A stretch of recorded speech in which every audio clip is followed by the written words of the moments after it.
Land's End to John O'Groats. Would you want to go a Land's End, John O'Groats, on that little scooter? Yes, you wouldn't, would you? No way, and neither would I, but this barmy pillowcare did. Eric, what possessed you to go to Land's End, John O'Groats, on that thing? Well, it was a rally. They come from all over Great Britain to go on it, so it seemed a good idea at the time. Yeah, I'm sure. How long did it take you? It took round about 4 days, but we did it like in gaps, but we could have got there a bit quicker because we got lost. You got lost? Yes. What's with the wee bit, like? Are you suggesting somebody else got you lost? Yeah, there was a Burmese person I were following, or should I say, who were following me. Well, I know who you're blaming, and I'm going to ask him what he thinks about getting lost. Hang on a minute.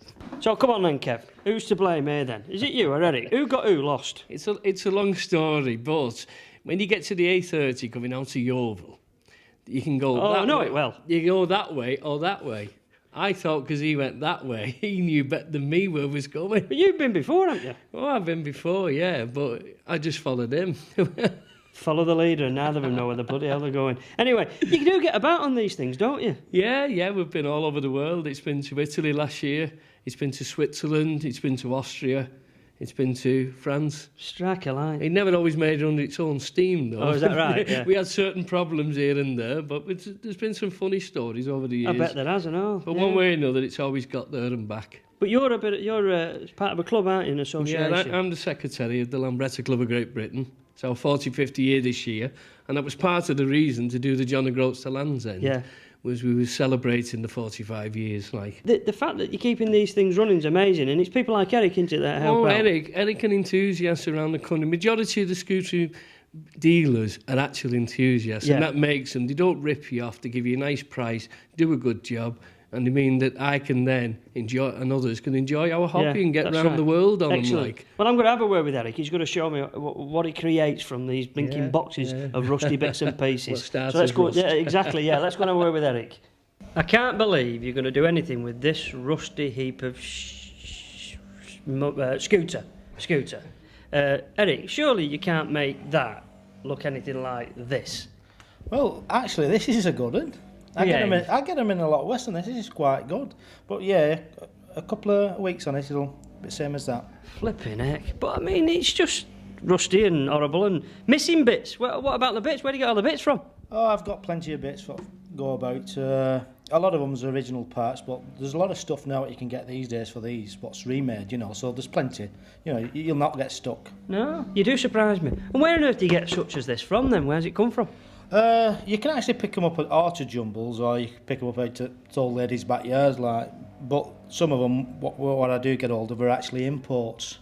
What's actually coming over from Italy. So, like the grey import in the world of motorcycling, you bring in the rusty import? Well, I don't bring them in as such. I have fetched a few in, but what I do now is actually let somebody else go looking for them, and I get them off them. Excellent, yeah. So, I mean, if I brought this now, I brought this into you, and I says, do something with this. I'd be very surprised that you can, but you're confident. You've obviously done this before. I brought this into you. What would it cost you to sort of do something with it and make it look as good as this? Because this is impressive. It all depends on what sort of job you wanted. I mean, that's a metal flake spray job. I mean, that's a bit dearer than just the normal, cellulose paint, Yeah.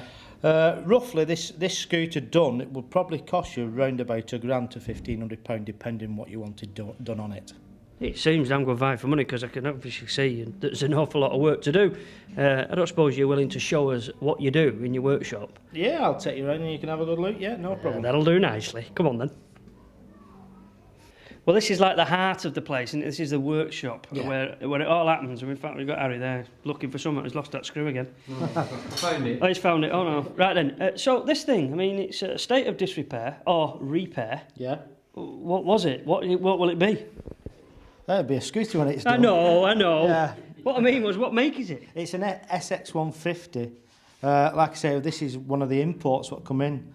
And a bloke came in, loved it, wanted it restoring. So this is it, and it's being restored. My God, to original state, like? Yeah, as best as we can get it. What it is, the guy who had it, like I say, he's retired now. And he's got a bit of money in his pocket, and he's thought, well, I'll relive my youth, so he's bought it. He wants me to do it in the same colours as what he had. He had an SX150 years ago, and it's going to be this colour white with the British Racing green on the side panels. Magic, just as he had days gone by, he's putting crash bars on, the big extended exhaust, the full Monty mirrors. I want to relive my youth, but when I've got out of it, I'm not actually out of it yet. But right, this one behind me now, this baby here, this looks a tad older. I mean, it does look a few years, this. Yes, this is around about 1950. This is mine. I've actually bought this for myself. And was that desperately bad? Oh, this was pitiful. It was in a bad state when I bought it. In fact, it was that bad I got a bit of stick because I paid £200 for it, which might seem a bargain, but when I got it, it weren't, and I got a bit of stick over it. But now they see it, I can fire them back, because when it's done, it'll be probably worth over £2,000, but it won't be for sale because it's for my own collection. Oh, is that right? Yeah. £2,000 though, my word. Collection, you got to put a display on, like? Yeah, well, like this place, if you take notice, it is quite big. So I've got a lot of room at the back there doing nothing, so I'm just going to decorate the walls with Lambretta posters and that, and bang my own bikes in. Excellent. If you wanted to fill this place up with the ideal Lambrettas or whatever, what are you missing to sort of fill the package out perfect? Well, the ideal scooter I've been looking for would be a Model A, which are few and far between, because they're quite expensive, even though when they're in a bad state, you're talking about £2,500 just for one what's really grotty. Strike a light. Yeah. So, you folk out there, if you can find Eric a Model A, he wants one. Yeah.